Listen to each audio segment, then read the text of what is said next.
Welcome to Living Well with MS, the podcast from Overcoming MS for people with multiple sclerosis interested in making healthy lifestyle choices.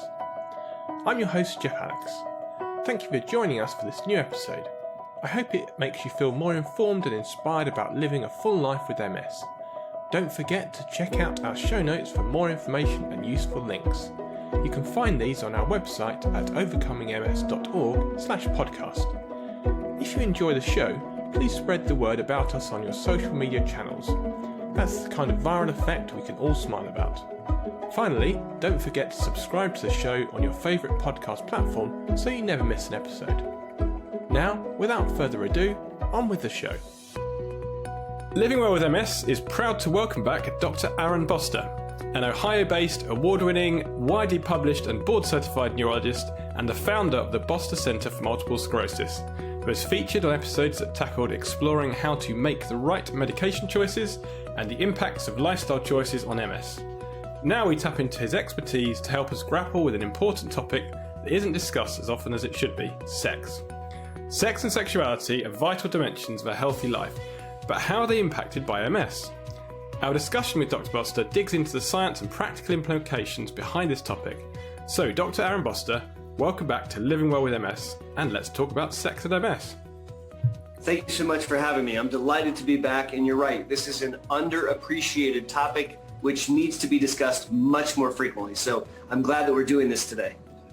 Before we dig into the main topic, sex and MS, there's two things I'd like to mention. Firstly, I just want to call out that your YouTube channel, which is very easy to find if you just search for Aaron Boster on YouTube, you'll find it. In fact, if you search for MS on YouTube, I think it would come pretty high. It is, personally, I think, the single best resource for a person with MS. It's hugely, there's, I don't know how many videos, you probably are much more aware than me, but I'd say hundreds. There's huge numbers. 450 some. Right. So whatever topic, there is an episode there, and I found it incredibly useful, incredibly informative. So I would. So nice of you to say thank you.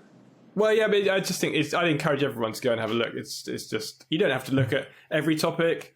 Recently there was one on cannabis and MS, which in the UK, the police would have different opinions to different areas of the world.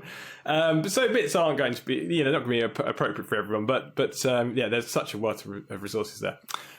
So the second thing, you've joined the Overcoming MS Board of Trustees. So yes. Yeah, I think everyone at OMS is happy to have you on board and your medical and clinical expertise. So what compelled you to join, and how has it been so far? Thank you. Let me answer those in reverse order. To date, it's been awesome. There's a significant onboarding process, and I've had a great time meeting the other Board of Trustees members, getting to know the chair, the CEO, and really starting to get to understand the organization. So far, I've participated in one formal board meeting, so it's been pretty great so far. I am really excited for what's coming with Overcoming MS over the next couple years.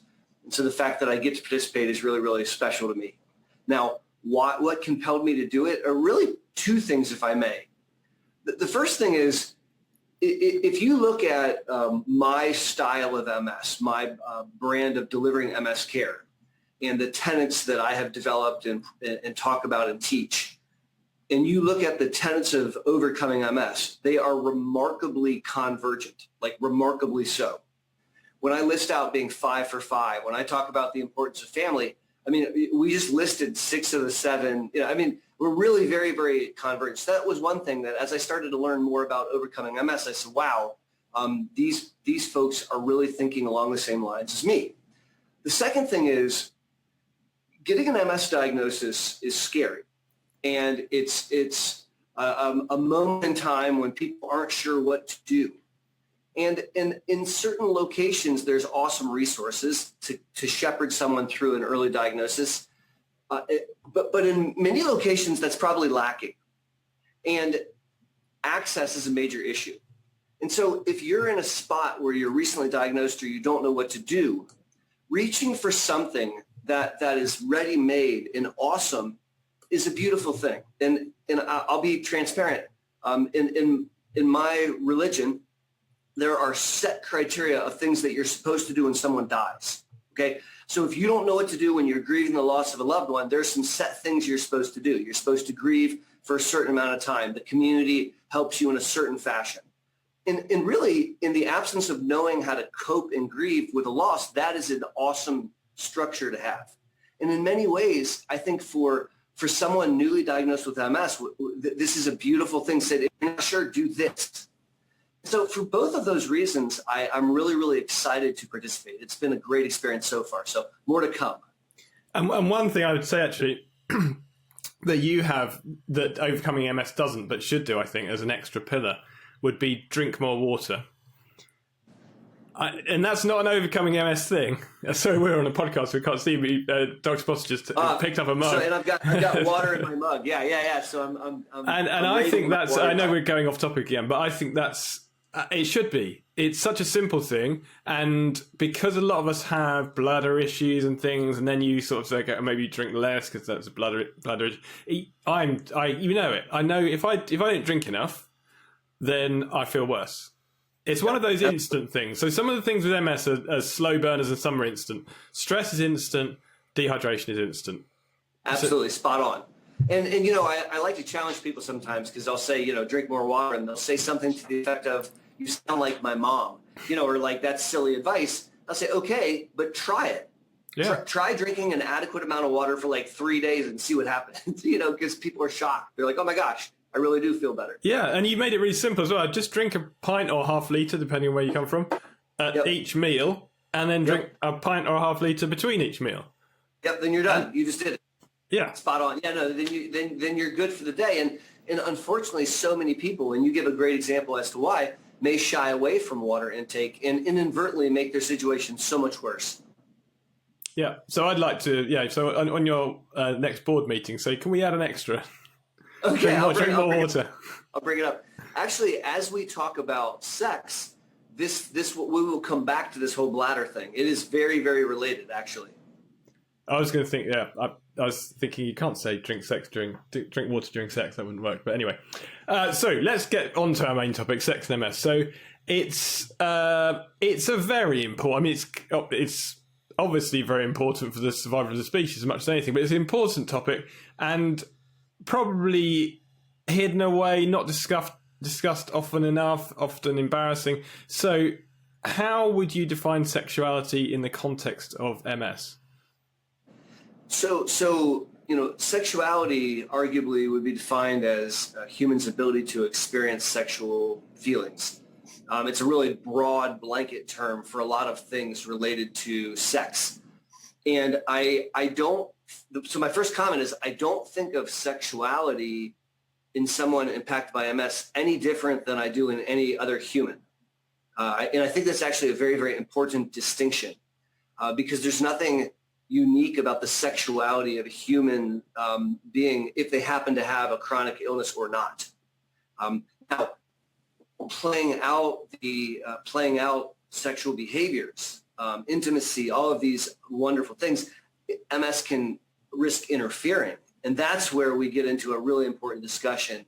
And that's where sometimes we really need to try to help educate and intervene. You know. So, is sexual dysfunction more common for people with MS? Does it increase the chances? It certainly is. Now, you know, MS is a situation where the immune system can affect any part of the supercomputer that runs your body, the brain, and the superhighway, the spinal cord. And unfortunately, there's plenty of specific areas in the brain and spinal cord where if there's damage, it could interfere with sexual functioning. And so the spinal cord is a really good example. Very commonly, when someone has a transverse myelitis, inflammation of their spinal cord, they may find that their limbs are numb and or kind of weak, but they also will very likely notice problems with the down theres, bowel, bladder, and sexual function. And this is unfortunately all too common in the setting of MS. I would also say that it's oftentimes overlooked by the MS clinic, something that's kind of glossed over and not discussed. And given that it's somewhat of a taboo topic in casual conversation, I think patients are sometimes a little bit nervous to bring it up. And does the type of MS you have, whether it's relapsing or progressive, does that affect the types of sexual dysfunction you might have? I would say no. I would rather think about the kinds of sexual dysfunction a little bit differently, not so much related to the phenotype of MS. So that is to say, someone with CIS or relapsing MS or primary progressive MS, secondary progressive MS, what have you, I don't see different kinds of sexual problems. I would rather think about it as follows: primary sexual dysfunction, secondary sexual dysfunction, and tertiary sexual dysfunction. So just to share a couple quick definitions that help me when I'm thinking about this. Primary sexual dysfunction is a problem with the circuitry and hormones of sex. So when the down theres are stimulated, there's a lot of circuitry that goes on to assist in intercourse. That message in the down theres has to go all the way up to the brain through the spinal cord, where the brain interprets the activity, says, okay. And then it sends messages from the brain back down to the down theres to do certain things.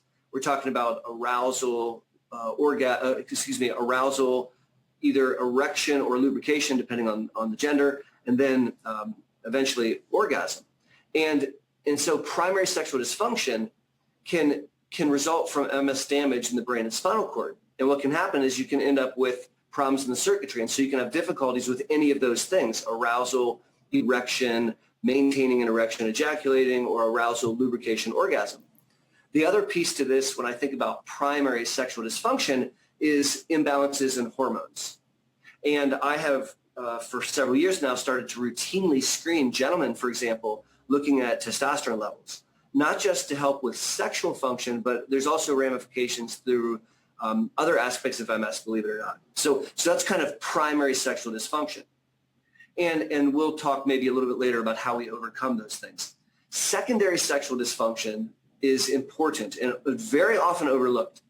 And it's a situation where there's problems with sex, not because of the circuitry of sex, or not because of hormones, but because of MS symptoms that make things not sexy. For example, if you're having intercourse and you lose your bladder, it may stop the activity. I mean, that's like scary to a lot of people. They would think, oh my goodness gracious. And if you're having intercourse and your leg goes into an extensor spasm, it's extremely painful. You're not having sex anymore.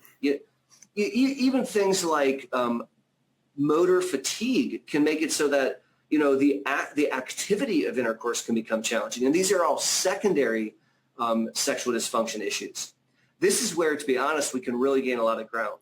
Now, tertiary sexual dysfunction, I would define as not so much the circuitry of sex or symptoms that interfere with sex, but it's more of a psychological phenomenon where the human being doesn't feel sexual. They don't feel like a sexual being. They feel maybe like an invalid, or they feel ill. They don't feel that they can be sexy.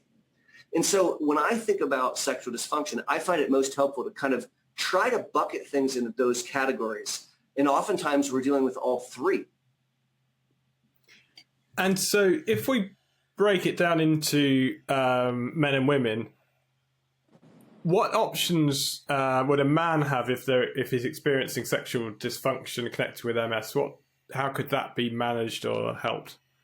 Absolutely. And so if we first think about arousal, and this is actually true for both men and women, I'll make sure to give distinctions. When we think about arousal, the first thing I want to do is I want to look at their medicines. And I want to look and see if I have them on medicines that can impair arousal. And you'd be shocked at how many can. So unfortunately, many of the SSRI and SNRI antidepressants, which are used very commonly in humans, can impair libido. And so you may have significant sexual dysfunction because of a high dose of Zoloft, for example. And so we need to look at that. And there's a host of other medicines that could interfere with arousal. We also, in the setting of arousal, for a gentleman, will look at testosterone levels and look and see if his testosterone, which I would like to be above 400, is down like in the 100s, and maybe that's a component as to why that's a problem. Another very, very, very common cause of loss of arousal or interest in both men and women is depression. Now, depression is twice as likely to be experienced by a person impacted by MS compared to the general population. And one of the hallmarks of depression is something called anhedonia, where just stuff that you enjoy just isn't really that much fun anymore. Like if you really like book club or watching TV, it just doesn't do it for you. And so that can happen with sex, which is a major thing. And because depression is so common in MS, we would be foolish not to screen for that or ask the question, could that be related to arousal? And so other things that we think about in both men and women, recent psychosocial stressors. You'll hear about a guy lose his job and then he's not interested in intercourse because he's really dealing with he's kind of stressed out. So it really requires not just some laboratories, but also a careful history and some open, honest communication when dealing with the gentleman's issues as it relates to arousal. The women, I guess, if it's okay with you, let me answer the same question for women. Yeah, of course, yeah. So with women, we will look at all the same things I just said, right? Hormone levels included. And then in depression included and the like. With women, there's actually, interestingly, 2 FDA-approved therapies to help women with low libido, which is really cool and interestingly not known by many, many people. So there's a medicine which is approved in the United States under the trade name ADDY, ADDYI, and I'm spelling it for you because I'm blanking as I talk to you about the generic name, so I'm sorry. And that is a pill taken once a day, which in about half of our patients results in improving female libido quite substantially. There's also an injection that's administered by urologists, and I've never prescribed it. It's called PT141, and this is also a therapy that can be very, very helpful in helping with female libido. So there's actually more options to help with female libido than male. And so that's the first area. And I want to stress that you can't really skip over it. It's so terribly important. When we then talk about the second phase of things, that would be erection for gentlemen. I like to divide my thoughts about erections into half. There's obtaining an erection and then maintaining an erection adequate for penetration of vagina, anus, mouth, whatever it is that you're trying to accomplish that evening or day. And so with erections, we want to find out, do you have erections when you wake up ever? Like, does the physiology, the circuitry of erections, is that intact? Are you able to maintain an erection on your own, like through masturbation, for example? And during intercourse, what's going on? And this conversation is important because, again, we have to think about primary, secondary, tertiary options. Primary sexual dysfunction most commonly occurs because of spinal cord involvement in MS. And what essentially happens is the down theres are stimulated, and as the message is going up the spinal cord, it dies. So the message is never delivered to the brain. So the brain is not informed of the dealio. So in this situation, something that can be extremely helpful is a plug-in-the-wall vibrator, right? So I sometimes on podcasts and whatnot have talked about the vibrator trick, which I'll share now. And the vibrator trick is where you spend $60 American and you purchase a plug-in-the-wall vibrator. And my favorite brand is Hitachi Magic Wand. I don't have a contract deal. I would do a branding deal with them in a heartbeat. I believe they were mentioned on Sex in the City way back. Yeah, certainly. So this is marketed as a back massager, and it's a plug-in-the-wall vibrator. And the reason this is so important is we need kind of like overdrive stimulation, right? A double D battery vibrator is not going to cut it for this purpose. And then what you do is you apply a water-based lubricant to the genitalia because that increases skin sensitivity. And then you apply the plug-in-the-wall vibrator, the hardcore power from the wall, and you apply it on the glans penis, you apply it to the head of the penis, you apply it under the testicles, you apply it somewhere where it feels good, and this is providing overdrive stimulation. Just to make the point clear, I'll use an example of us talking right now. So I'm talking using my indoor voice because there's no interference between essentially my mouth and your ear, even though we're across a continent and there's microphones and speakers and stuff involved. Now, let's say that we were having this exact same conversation during business hours. I'm in my lobby of my office. Today's Sunday. But if this was a busy business day, it would be super loud in here. And you wouldn't be able to hear me when I used my indoor voice. So I would have to use overdrive stimulation. I would have to scream and really project really loudly so that you could hear me. And that's what we're doing with a plug-in-the-wall vibrator as it relates to intercourse. We're providing overdrive stimulation so that the down there's can get the message to the brain and let the brain know what's up.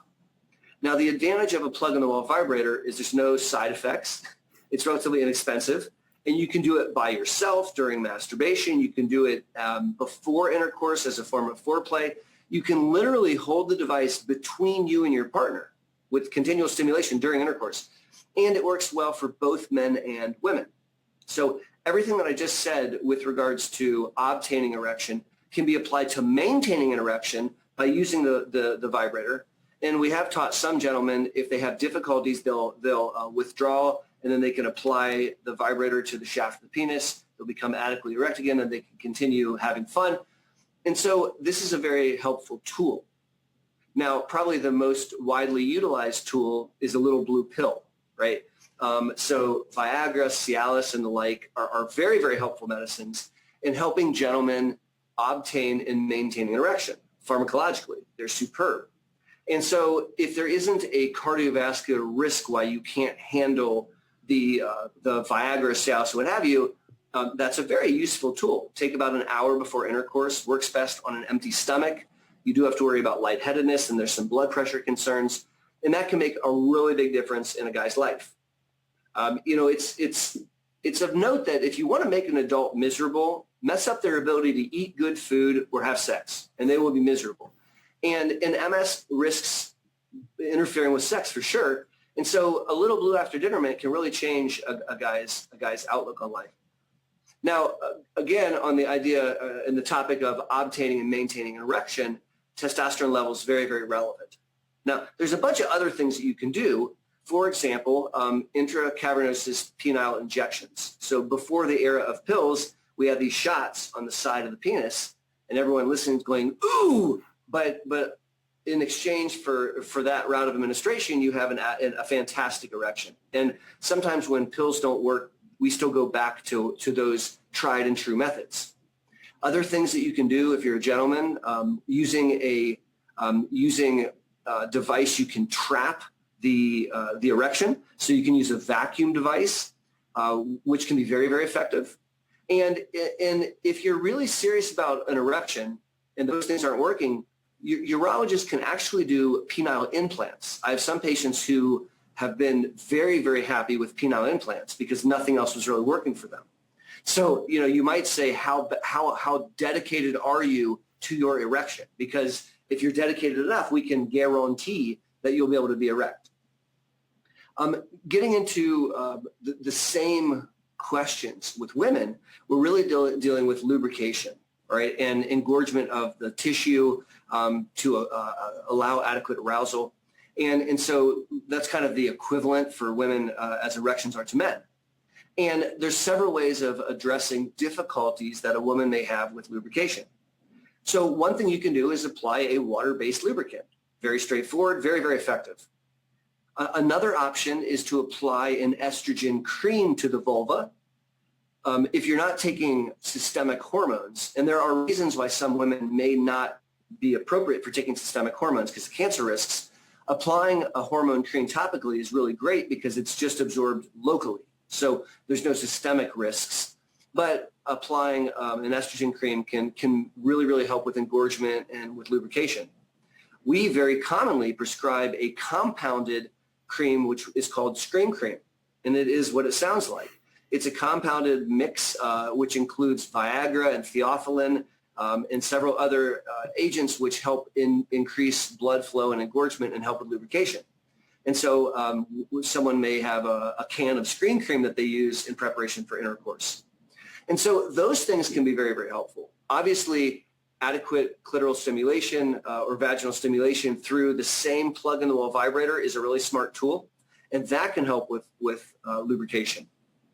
Now, the tips for orgasm, for achieving orgasm, are all along the same lines. Really, we have to bring, for both men and women, primary, secondary, and tertiary measures to the table to achieve orgasm. And sometimes we have to take extra measures depending on the specifics of the individual. But the point that I hope I'm conveying is that, number one, there are a lot of options to make this better if you're a boy or a girl. And number two, it's worth it, right? It's worth it to have an excellent sexual experience. Sorry, that was a little bit of a long-winded answer. I got a little carried away there, but I appreciate you letting me talk about that. What you've talked about is very medical, but you mentioned especially the tertiary side of it. Yes. A lot of it's how you're thinking as well. So is it worth getting counselling, maybe couples counselling? Because it's difficult and this happens whether you have MS or not, is to convince the other person they're beautiful. Super, super important. In fact, if you said, Aaron, what's the number one tip? The number one tip is none of the stuff I just mentioned.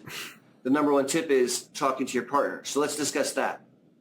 Very commonly, independent from having a chronic condition like MS, very commonly, we have hang-ups about sex, and we have areas of concern or embarrassment or topics that we're shy about. For example, many people are reluctant to flatulate in front of their spouse, right? So that's a thing. Like, we just may choose we don't want to do that.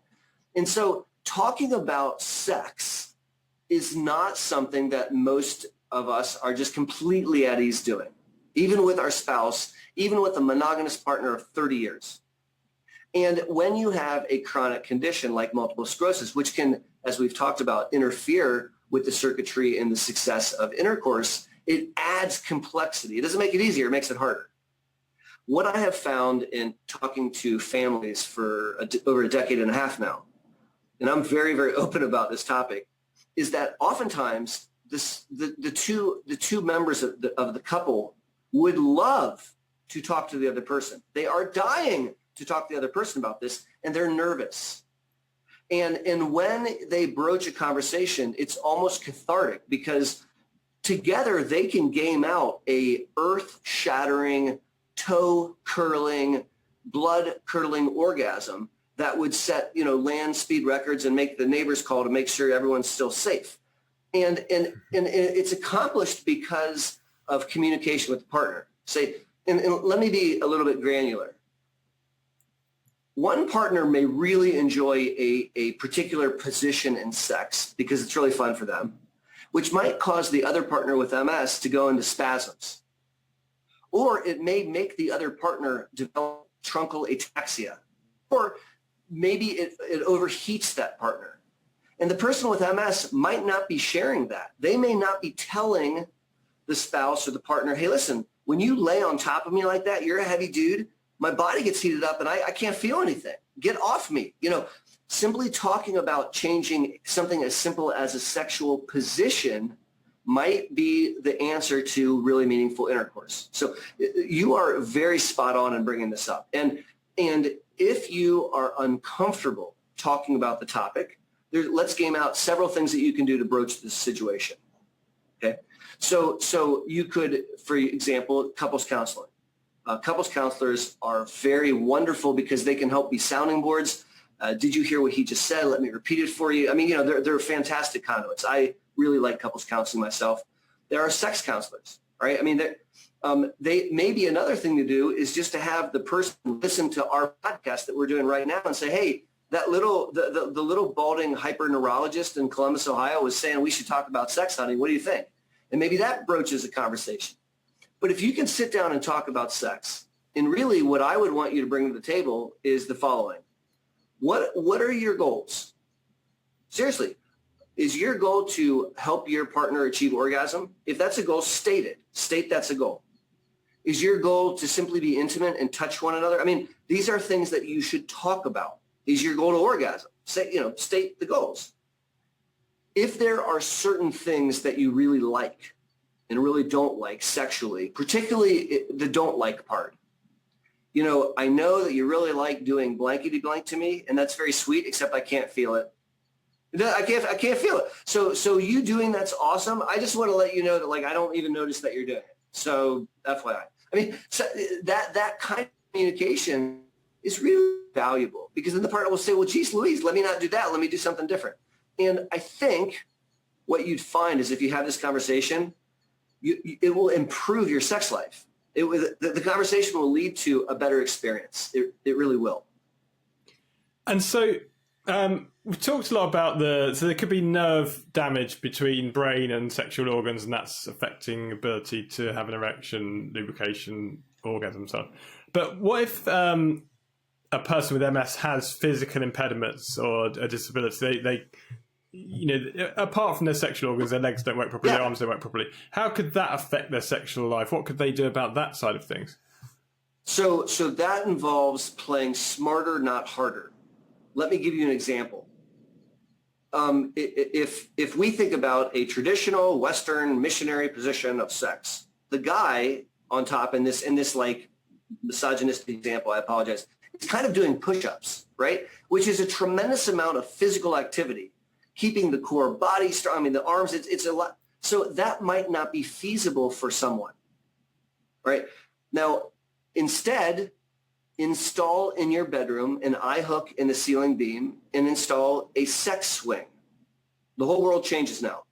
You place a partner on a sex swing, you can move them around, spin them, pivot them, push them, thrust, move, up, down, left, right, and it takes almost no effort, right? And so by changing from good old-fashioned good force of will to using something like leveraging a sex swing, or using a wedge. They make these awesome wedges, which is kind of like bringing a gymnastics room into your bedroom, where you can position a partner on a wedge. If you have problems in certain positions, again, this goes back to the talking and planning, don't do those things.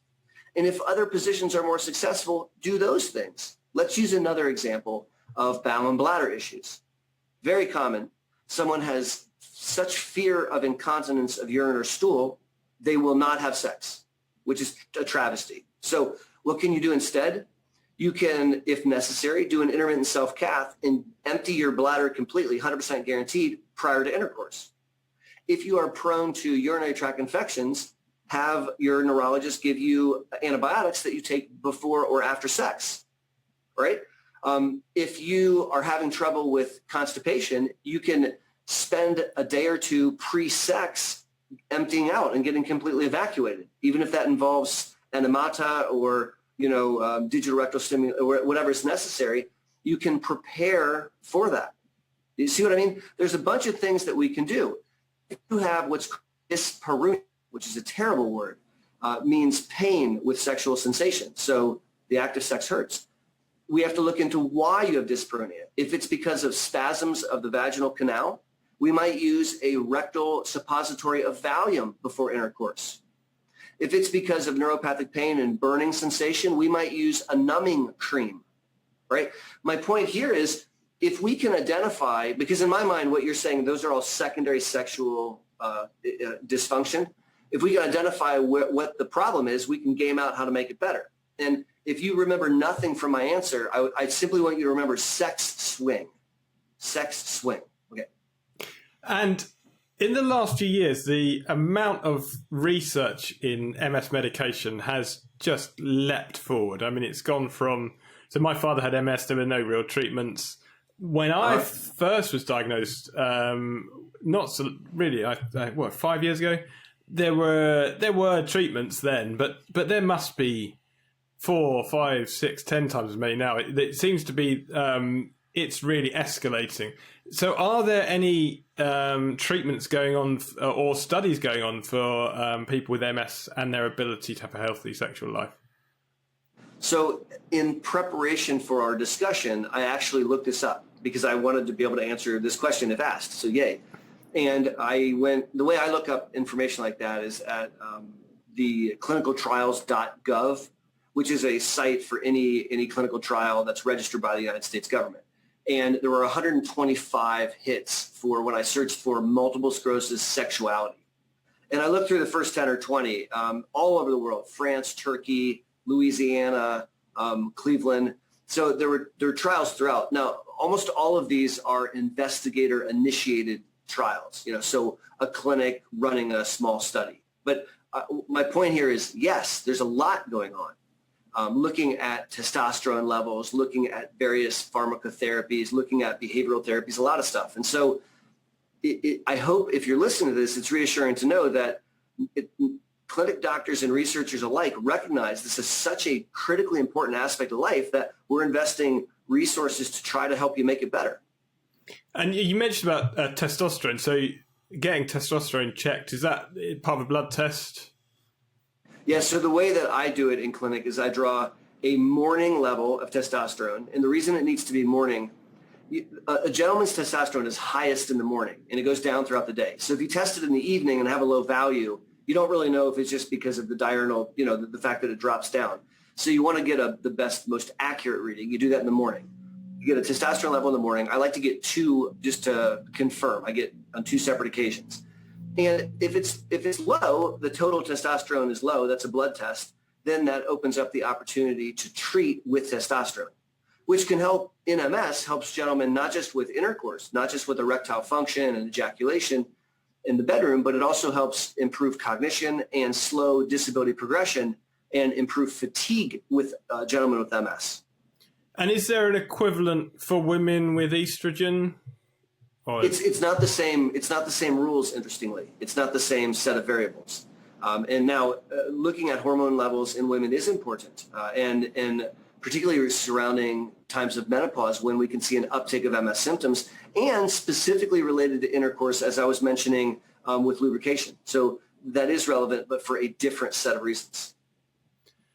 So men definitely worth getting checked out on testosterone, but women not as much. No, I don't routinely check women's testosterone levels in my clinic. Okay, and if there's one takeaway you could share with the audience, if people are having sexual issues related to MS, what would that be?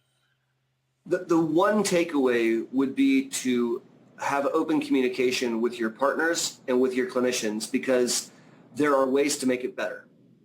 We don't have to just accept this is now the new state of affairs. On the contrary, there are plenty of things that we can do, and you're worth it. It's worth exploring and improving, because it is such an important aspect of life that it's not okay just to say, well, too bad. And there's no reason. I mean, the two of us, I think, are probably beyond wanting to have more children at our age, but. Correct. There's no reason that a person can't be fertile as well, as there is not just for pleasure. Absolutely. So there's a whole separate conversation. I'd actually love to come back and talk to you about this, but there's a whole separate conversation about fertility and pregnancy and gestation and delivery related to MS. The quick skinny is MS has no bearing on fertility whatsoever, none. And as it relates to our conversation. If you're having intercourse, we need to be thinking about the appropriate use of contraception to avoid unplanned events such as unplanned pregnancies and things like that. And before we wrap up, there's something I wanted to ask you on a completely different tack. Absolutely. So, just as somebody who's got a lot of expertise in this area and something of personal interest, because of the podcast, I get asked lots about different supplements. So people say, have you tried coenzyme Q10? Have you tried lion's mane mushroom, St. John's wort, ginseng, ginkgo biloba? There's countless things.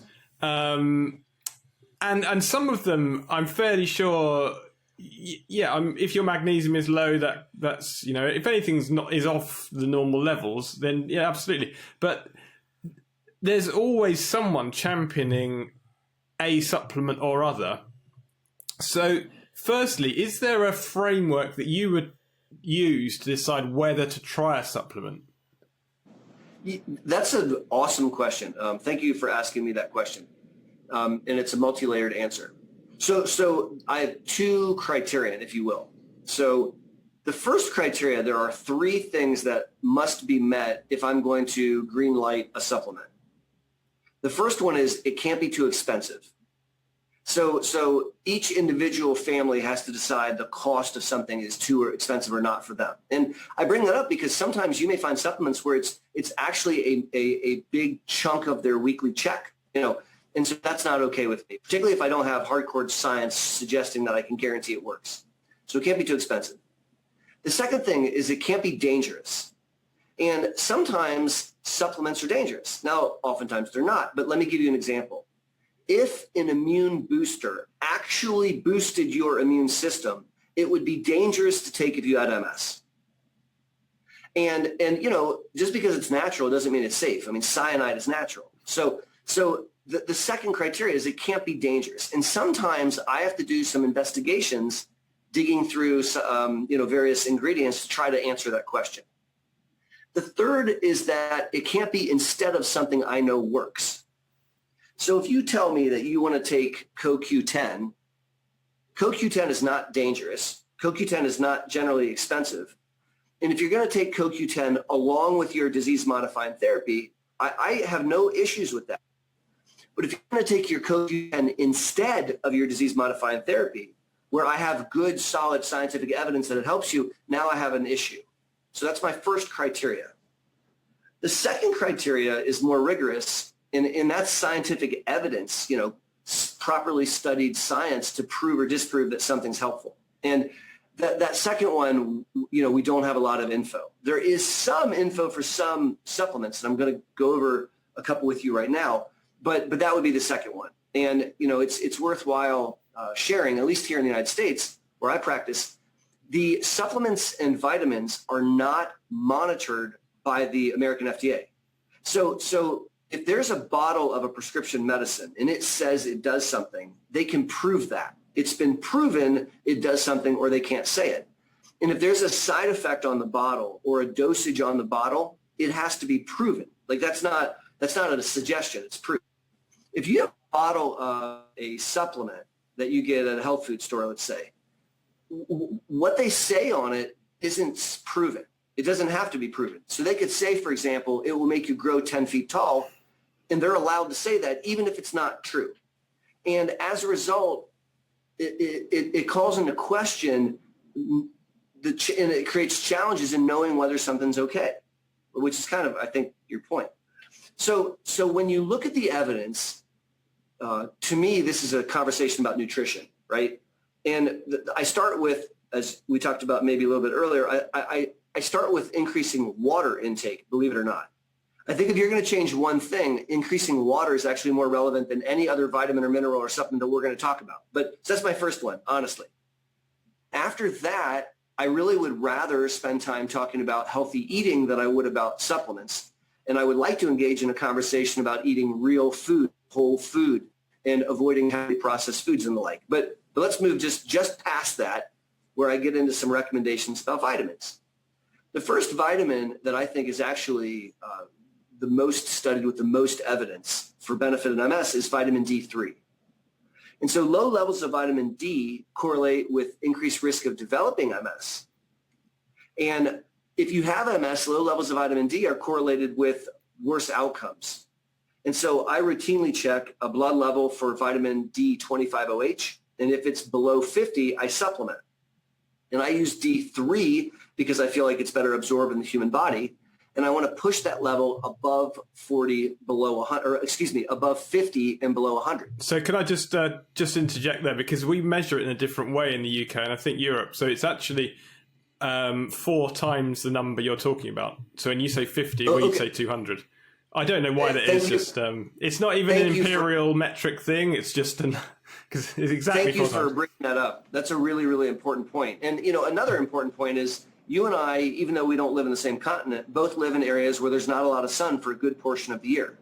And so taking a vitamin supplement is important because we can't get it the good old-fashioned way. Now, I have, through my involvement with overcoming MS, become turned on to the idea that it doesn't take a lot of sun to soak up vitamin D. So if you go out and, let's say, shirtless or wearing a halter top, what have you, with some exposed skin, for 15 minutes, you'll absorb 5,000 international units of D3. And now in the winter, Ohio, with a foot of snow on the ground, very few Ohioans are going to do that. But it is good to know that, and during the summer months, you certainly could consider that. So vitamin D3, I think, is very relevant. The past vitamin D3, my next recommendation, and I have to tell you, it's becoming increasingly something that I recommend. I'm on the cusp of recommending it for all people with MS. That's probiotics. So taking a probiotic is really interesting. And there's an entire fascinating discussion surrounding dysbiosis and the impact of abnormal gut bacteria on the immune system, although that's not why I'm recommending it. That's a discussion which is ongoing and still a works in progress. But the reason I'm recommending it is for gut health. People impacted by MS very commonly have significant constipation. And sometimes people with MS have significant diarrhea or incontinence. And so probiotics pull someone who has constipation more towards the center, and probiotics pull someone with diarrhea more towards the center. And so I really think probiotics is a very, very helpful tool. The next supplement that I would recommend beyond that is added fiber, because particularly where I practice in the United States, the very low fiber diets, which is a major problem for multiple things, and actually has an impact on MS in my opinion. And so supplementing fiber, I think, is important. Now, I would like you to do that with pears, plums, apples, and green vegetables. But if you can't or aren't able or don't want to do it that way, you can purchase a supplement like a FiberCon or Metamucil or what have you, and then you can do it that way. Now, after that, it really depends on the situation. I think it's very reasonable for humans to take a multivitamin because, we're not eating enough salads and vegetables with different colors, and we may not be getting all of the. But an American diet is normally not devoid of, things. It's typically a problem with excess. And so if you just add a multivitamin, that kind of covers your bases if you don't have, it's up. Now, I don't recommend mega doses of, say, vitamin B12 routinely or vitamin C routinely unless there's deficiencies that I'm discovering. So I'm not a physician that recommends a priori that you take a B12 complex. Many people do because it helps with energy in some cases, but I really find that if I can get you to eat a healthy diet, I'm going to take care of that through, eggs and other things.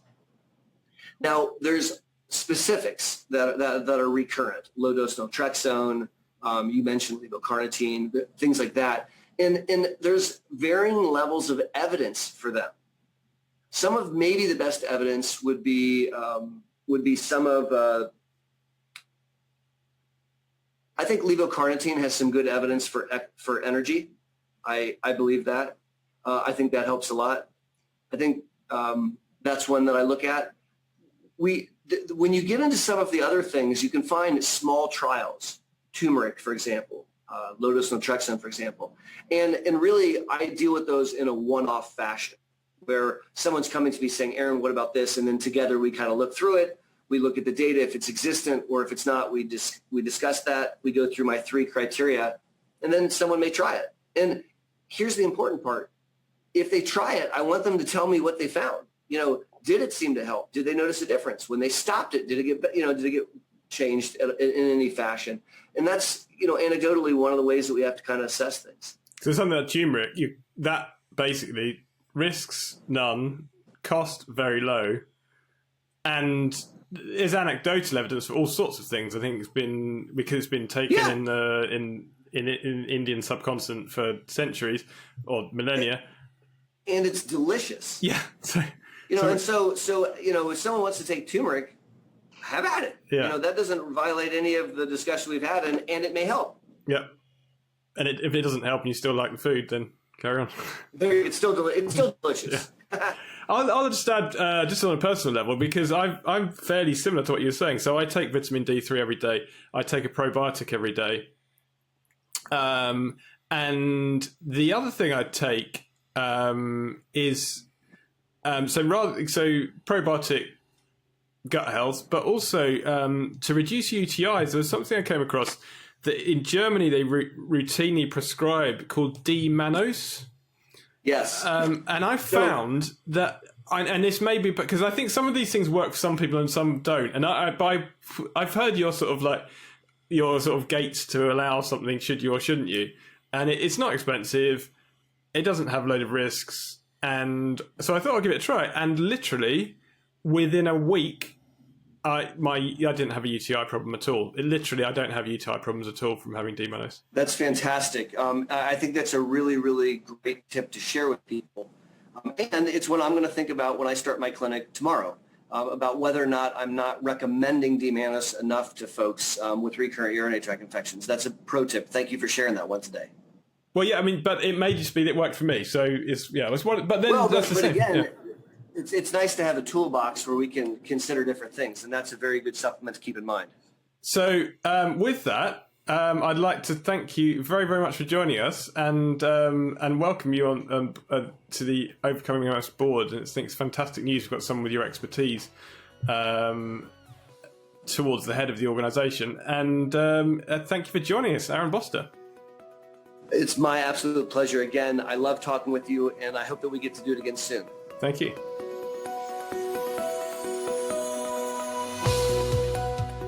Thank you for listening to this episode of Living Well with MS. Please check out this episode's show notes at overcomingms.org/podcast. You'll find all sorts of useful links and bonus information there. Do you have questions about this episode or ideas about future ones? Email us at podcast@overcomingms.org. We'd love to hear from you. You can also subscribe to the show on your favourite podcast platform so you never miss an episode. Living Well with MS is kindly supported by a grant from the Happy Charitable Trust. If you'd like to support the Overcoming MS charity and help keep our podcast advertising free, you can donate online at overcomingms.org/donate. Thank you for your support. Living Well with MS is produced by Overcoming MS, the world's leading multiple sclerosis healthy lifestyle charity. We are here to help inform, support and empower everyone affected by MS. To find out more and subscribe to our e-newsletter, please visit our website at overcomingms.org. Thanks again for tuning in and see you next time.